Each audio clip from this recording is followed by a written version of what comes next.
আপনার take away বার্তা বা যেমন আপনি জানেন আপনি অ্যাপটি ব্যবহার করে কি শিখলেন যা আপনি আগে জানতেন না? আমি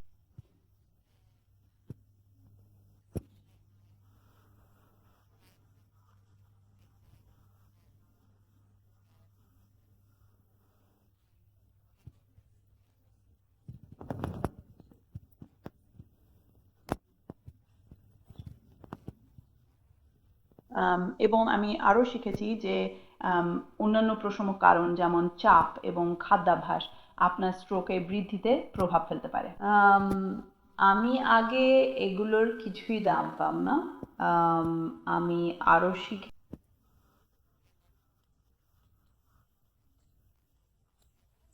এটি মনে হয় না যে এটি সাধারণত কারো কাছে খুব স্পষ্ট কিছু নয়। আম, তাই স্ট্রোকের সেই লক্ষণগুলি শেখা অবশ্যই আমাকে সাহায্য করেছে আমার মনে রাখতে, যদি আমি কখনো এমন পরিস্থিতির সম্মুখীন হই যেখানে হয় আমি নিজে বা আমার সাথে থাকা কেউ স্ট্রোকের সম্মুখীন হচ্ছে।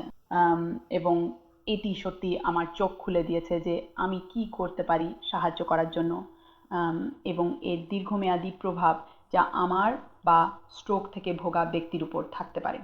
আপনি স্ট্রোক রিস্কোমিটার সম্পর্কে কি ভাবলেন এবং অ্যাপটির কোন দিকগুলি আপনার পছন্দ বা অপছন্দ ছিল? আমি অ্যাপটি পছন্দ করেছি কারণ এটি ব্যবহার করা খুব সহজ ছিল। সমস্ত পরিভাষা সাধারণ সহজ ইংরেজিতে ছিল, যাতে আমি এটি বুঝতে পারি। আমি পছন্দ করেছি যে সেখানে বিভিন্ন মেনু এবং সাব মেনু ছিল, তাই এটি অ্যাপটির দিক নির্দেশনা খুব সহজ করে দিয়েছে। আমি অ্যাপের সমস্ত তথ্য পছন্দ করেছি। অ্যাপটির একমাত্র জিনিস যে আমি সম্ভবত অপছন্দ করেছি তা হলো গ্রাফিক্স সম্ভবত একটু বেশি আধুনিক হতে পারত।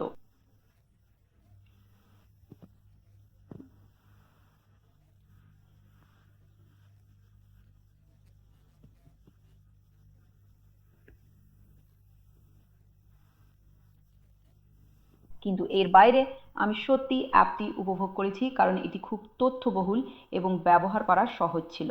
অ্যাপটি ব্যবহারের ফলস্বরূপ আপনার কার্যকলাপ বা স্বাস্থ্য রুটিনে কি কোনো পরিবর্তন করেছেন?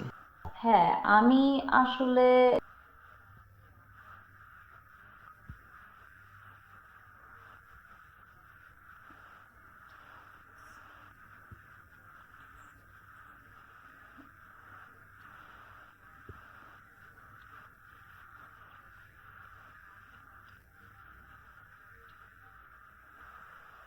আম, তাই এখন 1 বছর